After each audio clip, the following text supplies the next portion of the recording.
Hey, I'm Dr. Patton. I'm going to be your instructor for SHS 205, and probably, I know a lot of you are also taking 367. So it's possible that you're going to have to watch two of these videos in the near future. Okay. First, I'll tell you a little bit about me. If you are not taking this class from Arizona, you're not really going to understand the proximity of Mesa and Hamilton. But these are things that, for people that are in my in-person classes, these are Mesa's a town that's really close to Tempe. Hamilton is in another town that's really close to Tempe. So it turns out that a lot of my students end up coming from Mesa and Chandler, and some of them go to Hamilton, or did go to Hamilton. So then after I left there, I went to ASU for pretty much all of my degrees, my BS, my MA, my PhD. I changed my major 4 times. This is the first one was acting, so this is when I was an actor. Then I went into journalism, and this is a crew that I did a morning show with at the college radio station. And then I finally decided on a trajectory and ended up getting a PhD, master's and PhD in cognitive science, which is also called cognitive psychology. It's not like, what you typically think of psychology. It's very different. It's almost cognitive science, cognitive psychology. It's kind of a blending of biology, physics, psychology, and math and statistics, essentially. So it's kind of a weird little area.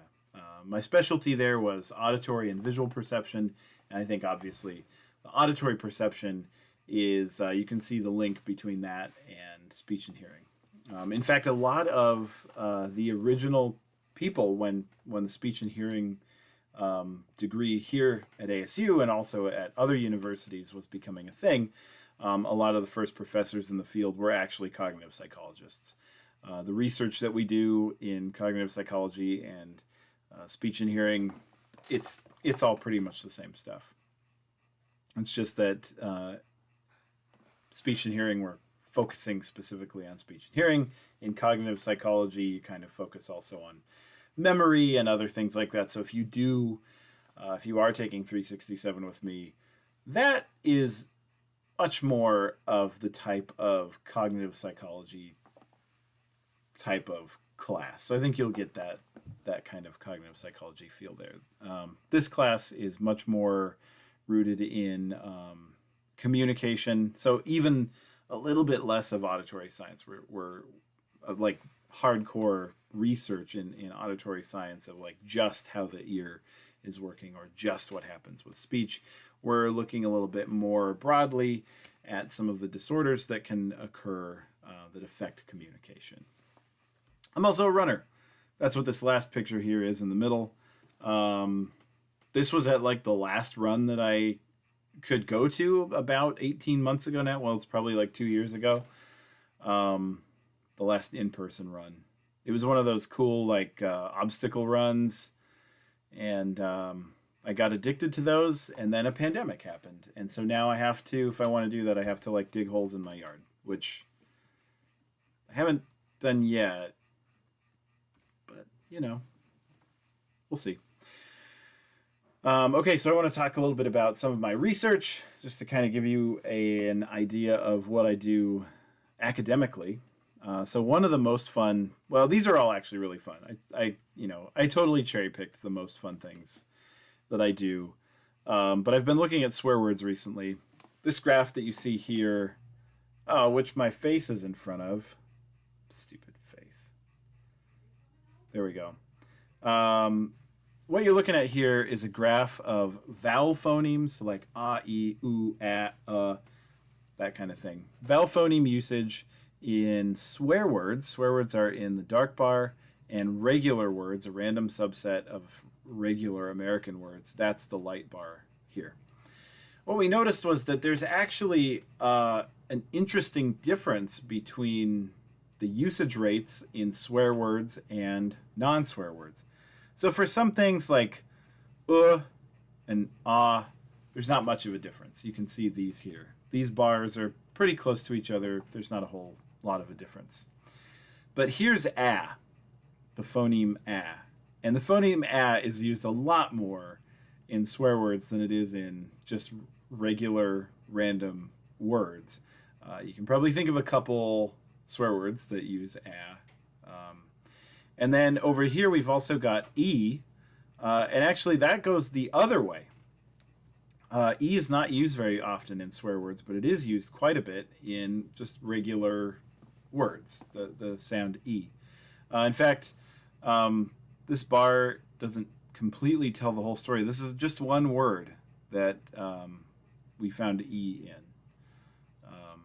That one's a little bit harder to figure out which one that was. Interestingly, is used. It's quite often used in swear words. We thought this might be one of them, but it's actually used a fair amount in regular words as well. We thought might turn out, but it's used a fair amount in regular words as well. That's kind of like an occupation, like you could say that someone is one of these things. So that exists also in like your typical words just as much as it does in swear words. So it's really the absence of E, the overuse of and then here we've also got an overuse of It doesn't look like it. This graph actually shows that regular words use quite a bit. But there is a difference in There's the that is like a stressed vowel sound, and then there's also the that is the unstressed schwa sound, so kind of like about. That in about is unstressed, it's a schwa. Now in all of our swear words we don't have an unstressed sound. You can probably think of quite a few great swear words that use None of them are unstressed. That's the stressed part. If I were to break this graph down into stressed and unstressed, so schwa versus you'd actually see that swear words use quite a bit more often than regular words. But regular words use schwa a lot more often than swear words. The other thing, this guy down here is playing something called a dun-dun, or a talking drum. This drum is able to change its frequency when you play it, so it kind of sounds like boom, boom, boom, boom, boom, boom, which is like really cool and really funky. But what's cool about this drum is the people who in Nigeria who learn how to play this traditionally can also convey speech information on the drum. And some of the work that I've been doing with some colleagues is trying to figure out what exactly, what information that we have in speech. We've got a lot in speech. We've got frequency, we've got rate, we've got formants. You'll learn about that in this class. All sorts of different things, 6 to 7 to 8 different things that we can pull out of the voice in terms of like measurable items of what the voice is doing. And the drum really comes down to just frequency and intensity. That's it. So how do we collapse, or how do the people that play this collapse the speech into the drum? That's what we've been trying to answer. And then the last thing, this isn't really as important to our class as the other stuff that I've been talking about, so I won't go into it very much, is I'm doing some work on looking at a fourth color cone in humans. Most of us have 3 color cones: red, green, yellow. Red, green, and blue. Yellow is the 4th one. Red, green, and blue. Some of us only have 2. Those would be people who are colorblind. Red-green colorblind is the most common, but there are also people who are blue-yellow colorblind. But it seems like, and we've known about this since the 90s, I want to say, that there could be people with 4 color cones. And yellow, like I said earlier, is the 4th color cone. But we haven't been able to identify a good test to find these people. There is genetic testing, and that came around. I mean, we've had genetic testing for approximately 20 years, but cheap genetic testing that we could actually use on some of these participants came around about 10 years ago. The thing with genetic testing is they can have the gene for the 4 color cones, but not express it in the eye. So it's possible that there are people who show that they have 4 color cones, but they might not actually see all 4 of those. It's not 4 colors. I mean, if you think about that, a person who's colorblind has all the colors along a line, and then a person who's not colorblind has all the colors inside of a square, right? So go from a line to a square. That means that a person with 4 color cones would go from a square to a cube. It's a huge, ridiculous new amount of colors. So it's not just 4 colors, but anyway. And myself and one other researcher well, 2 others actually, are coming up with ways that we can figure out who has tetrachromacy with like a behavioral test. So you don't have to do the genotyping, and it's also more effective than the genotyping, and it's cheaper than the genotyping, so you don't have to live in like a rich Western country to figure out if you have these 4 cones. It's something you could conceivably do, maybe not on the internet, but you could do it much more cheaply with a couple pieces of colored, specially colored like dyes. Okay. What? There we go. Let's talk about our class. The schedule of our class is that there's going to be 5 exams. The lowest one is dropped. Let me think about that for a second. Are there 5 exams or are there 6 exams? Oh, there's 5. It's 310 that has 6. Okay, so there's 5 exams. I'm right about that. There's 5 exams. There's 1 exam for each quarter of the class, and then a final. The lowest one is dropped. So what does that mean for you? That means that, like, let's say you take the first exam and you do okay, and then something happens where you take the second exam, but, you know, life got in the way, you ended up with a 60 or something on it. Okay, don't worry.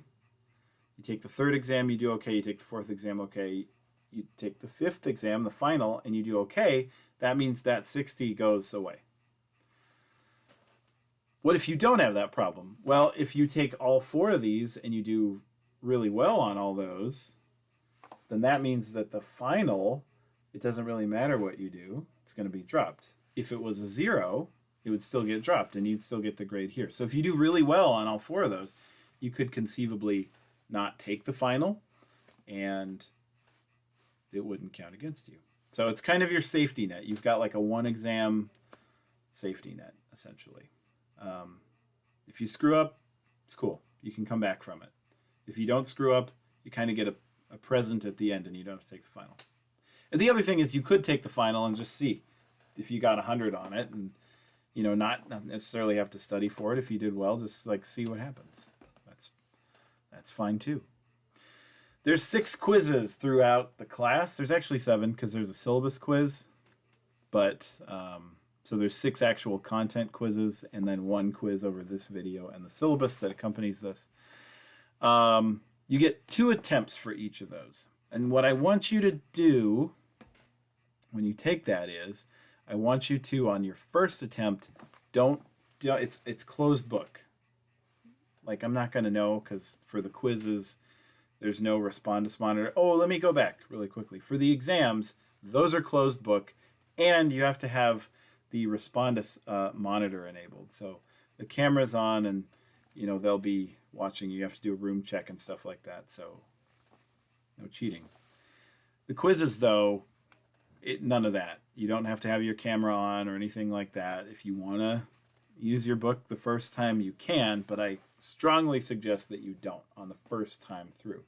See what you know, test yourself, because you're going to have that second attempt to open the book and get everything right, or your notes or the PowerPoints or whatever.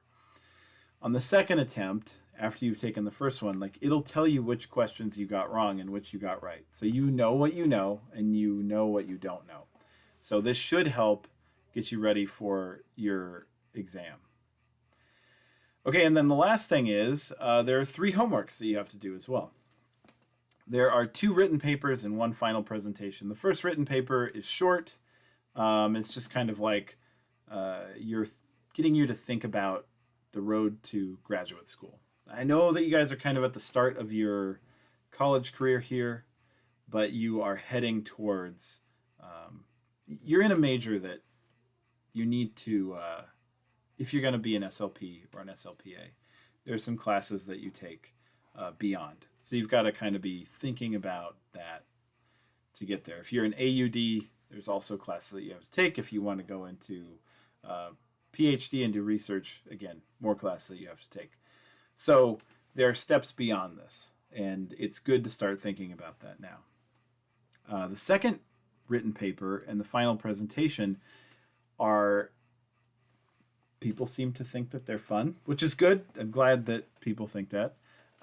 You're going to be diving deeper into one of the disorders that we talk about in class, or a disorder that we don't talk about in class because we just don't have time to really cover all the disorders that pertain to communication.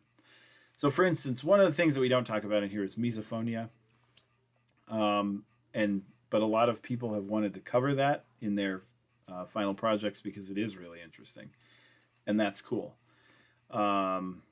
If you have a disorder like that that you want to cover, when we get to it, you can just email me. It's likely going to be fine because it's interesting to see all the different disorders. It's not so interesting to see the same one 3 times, or like 300 times. So that should be pretty enjoyable. Like, you'll find something that you like, something that you might want to work with in the future. It can be anything from aphasia to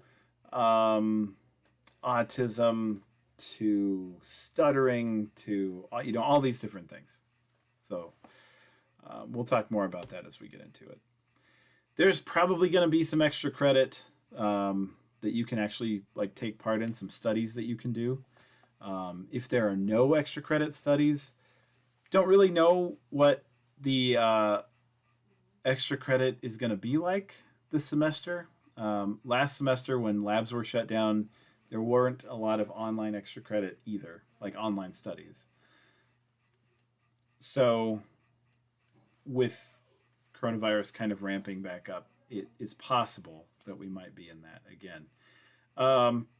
If there are no studies for you to take part in, I'll come up with some non-research possibility for you. So there's going to be at least 1 extra credit, if not 2, and possibly 3. So there's something that you can do if you're kind of teetering, and it should be pretty fun.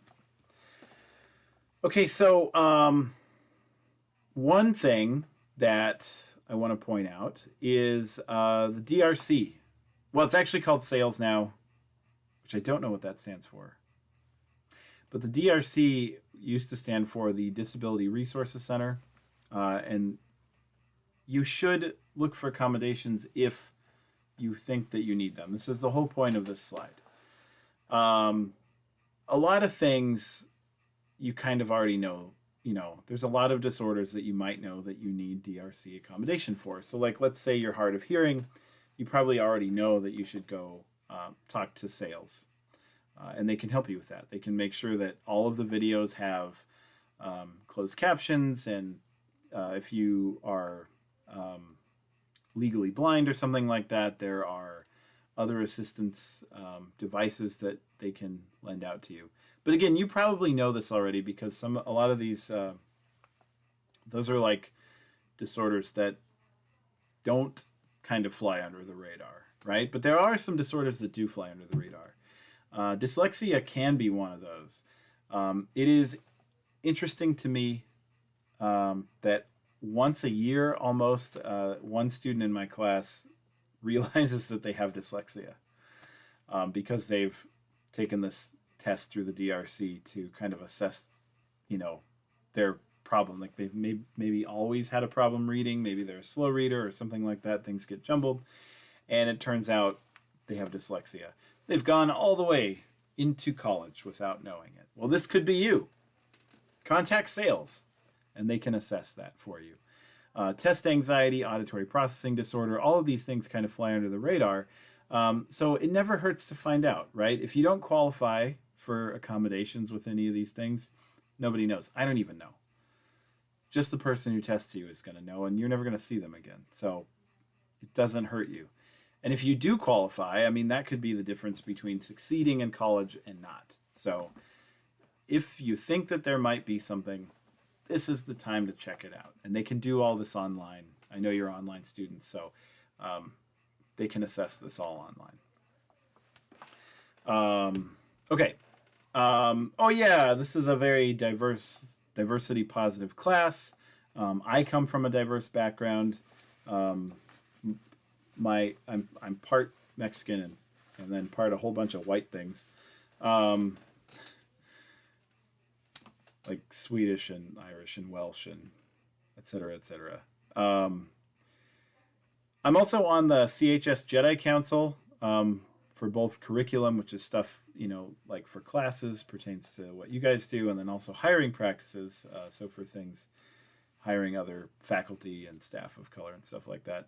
Jedi stands for Justice, Equity, Diversity, and Inclusion, not lightsabers.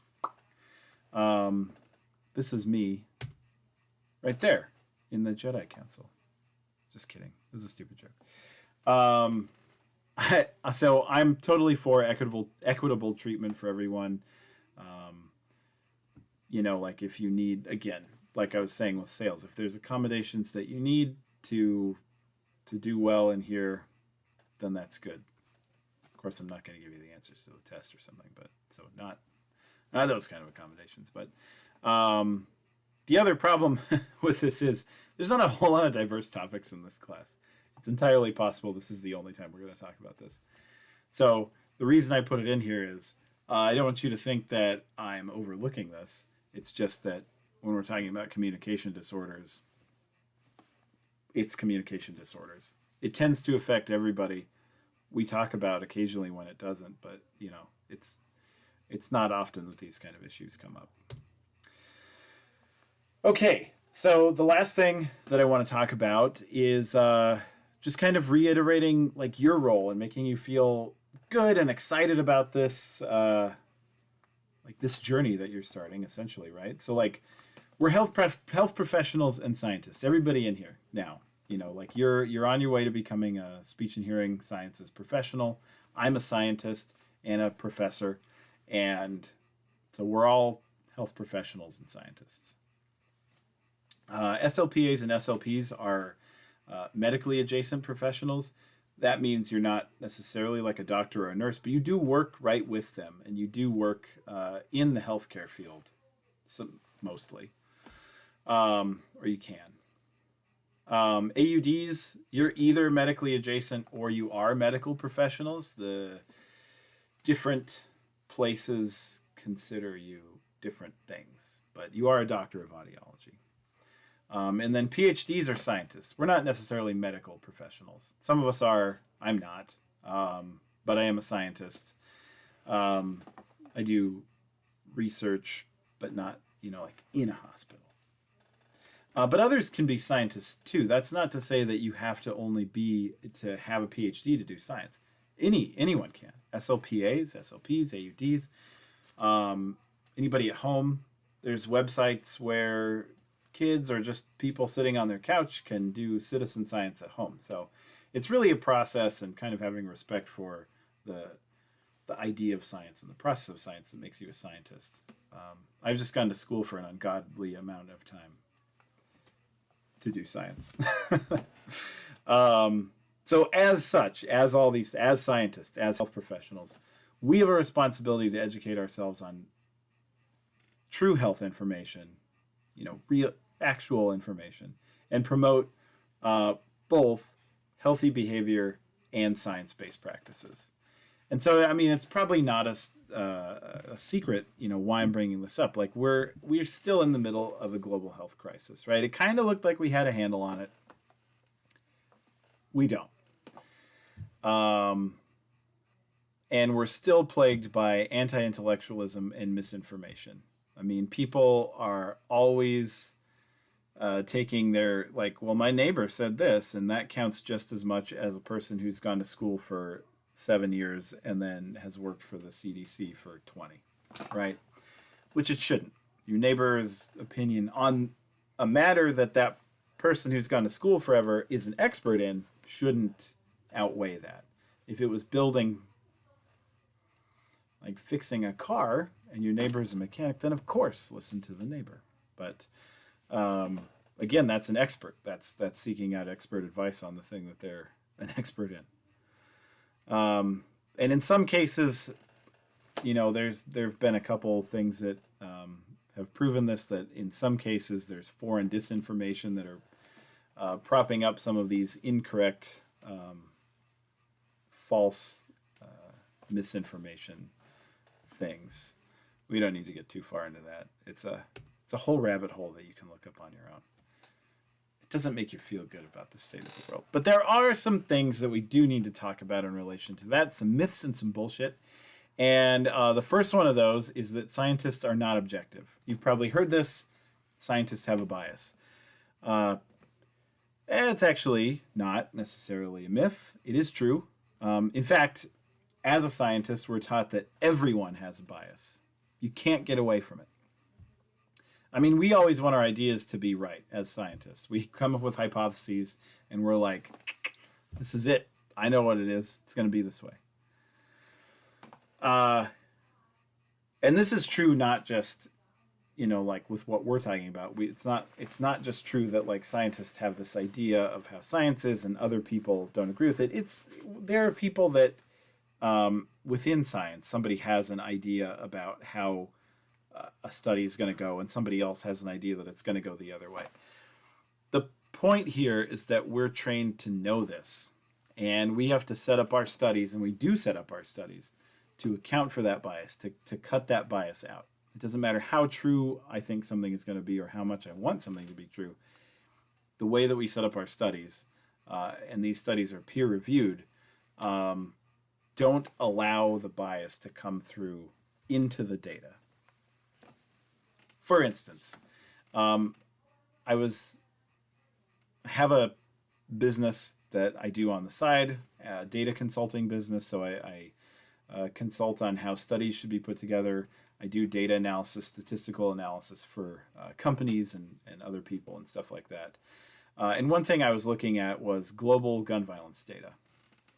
I had a thought that I could analyze global gun violence data and it would tell me something about the gun violence in the United States. So if I compared the United States to other countries, I would be able to say, no, the countries that actually have laws against gun violence have fewer, gunshot deaths per year than the United States and other countries that are like us that don't have laws. It's not true. It's also not true that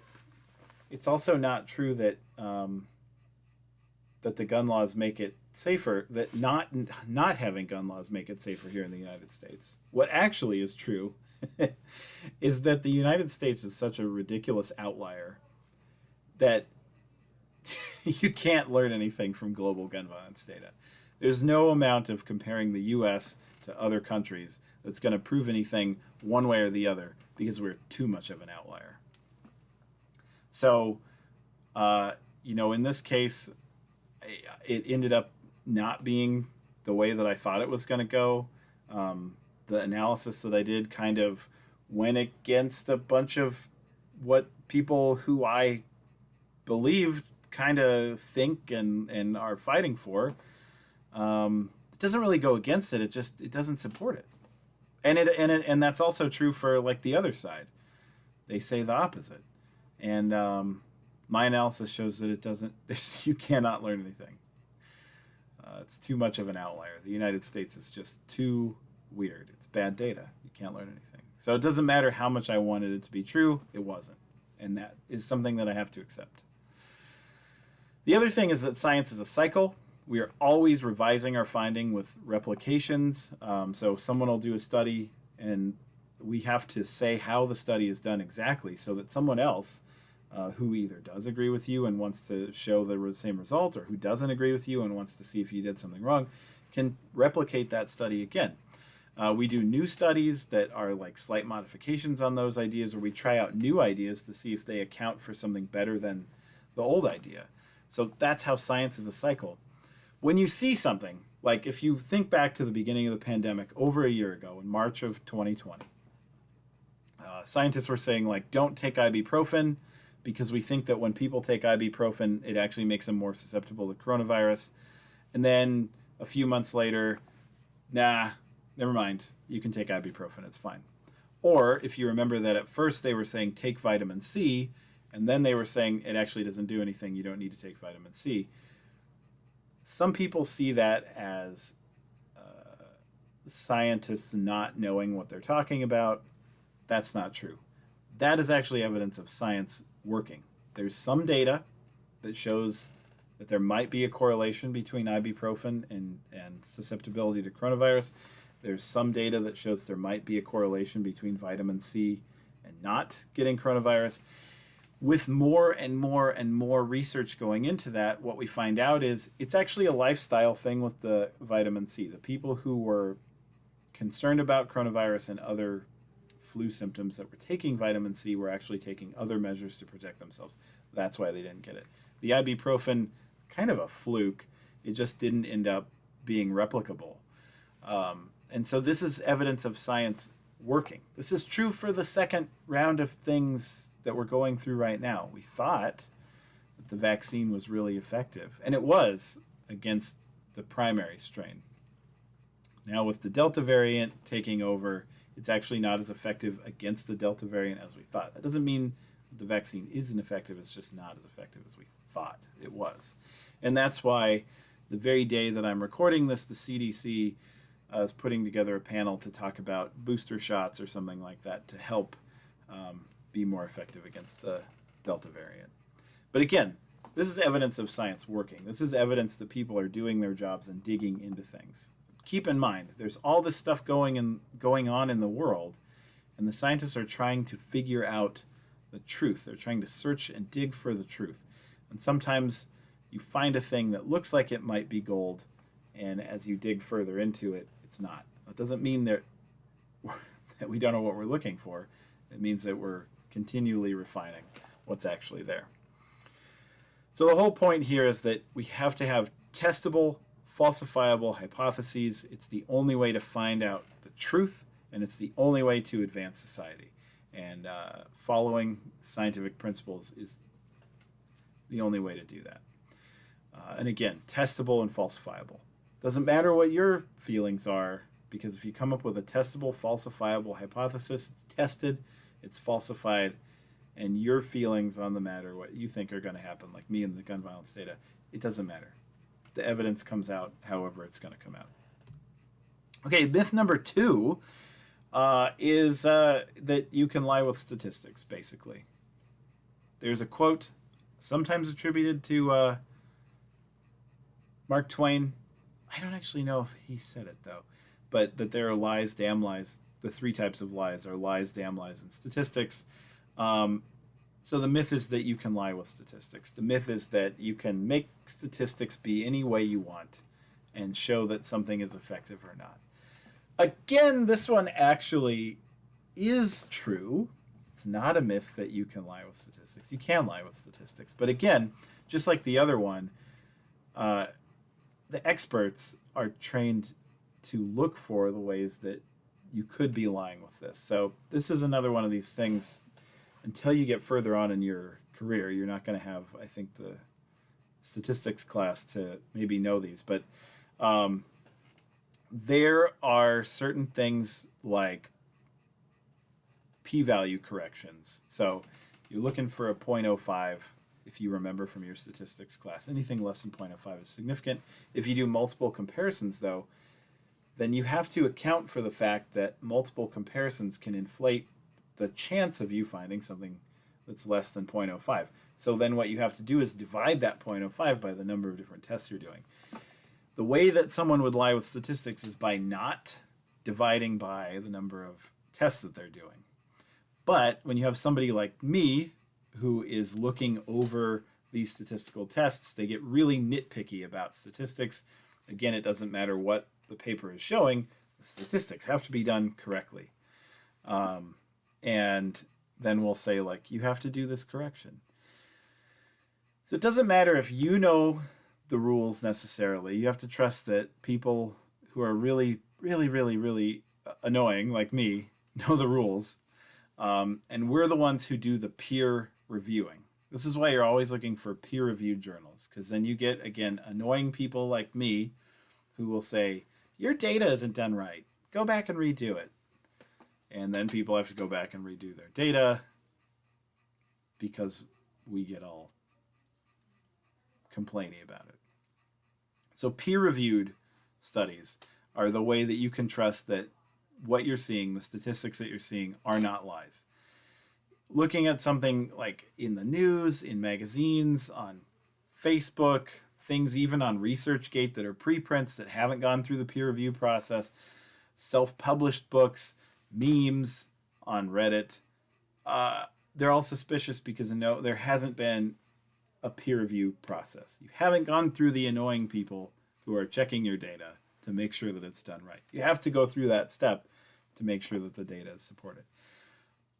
All scientific studies, most scientific studies, go through the peer review process. There are some pretty well-respected preprint places, but again, those are preprints. They haven't quite gone through the peer review process yet, so you can kind of take those with a grain of salt until they get through the peer review process. Later in this class, when we do our homework 2 and 3, I will show you how to find peer-reviewed journal articles. You'll need them for your deep dive into disorders. And then you can use that knowledge for anything you want. And then the third myth is that masks don't work. This is an excellent paper that came out of a physics journal. This is showing different types of masks. And so this is kind of they've applied a, where the hell is there's my cursor. Okay, so they've applied some sort of substance to the air that comes out of this mannequin that fluoresces in, I think, a certain type of light. Probably fluorescent light, something like that. And so you can see that what's going on here is this is no mask, and here's 3 feet, here's 6 feet, and actually some of these particles can go out to 9 and 12 feet. So the old 6 feet away thing when you're not wearing a mask is like, I don't know about that. You might need to be further than 6 feet. But it gets pretty dissipated out here. So you might be okay. But 6 feet, it's still pretty together. So you need to be a little bit back further than that. This right here is a folded up t-shirt. Like, I think we're beyond that. We're not doing the folded up t-shirt thing as a society, right? I mean, everybody's now got something that's better than that. But if you are still using the folded up t-shirt, then you can see that this works all right. This is about, gosh, I want to say that this is like a foot out. So we're looking at this line right here is 2 inches. So I think this is like a foot. So you can see that it still does come through, but not nearly as much as no mask. And then here's with a double layer cloth mask. It doesn't really go out further than 3 inches away from the face. So clearly these masks are actually doing something. And again, today, the very day that I'm recording this, ASU is now requiring masks in person. I know you guys are online. That doesn't really apply to you. But in your daily life, it is a thing to take seriously and to encourage, the people around you to be healthy for themselves and also for people around them as well. So what's going on psychologically? This is a question that is important to answer as well. The first thing that we should talk about is the Ash conformity study. So look at this graph here. This is a line. People are brought in to do a study, and they're asked, like, which of the lines on the right match the line on the left? I would say C. I think you guys would probably say C too. I mean, it looks like the reference line is just slightly taller than C, but that it's the best match. And so they bring people in, they ask them this when they're alone, and they, it's pretty much consistent across the board. Everybody says, oh, C. Then they put them into a room with a whole bunch of other people. They go around the room asking this question, but the people that are asked before the actual participant are what are called confederates. They're people who are involved with the research study who have been told beforehand, answer A. Say that A is the one that matches the reference line. So as it goes around, the person who's actually the participant that's in the study is like visibly distressed often, like, what? And so maybe the first time they'll say C, and then the next time they do a different one with different lines, and everybody's saying a different one, and then they go along with the crowd. When they interview them afterwards and they tell them what's going on, sometimes they say they just didn't want to be ostracized, so they just went along with the group.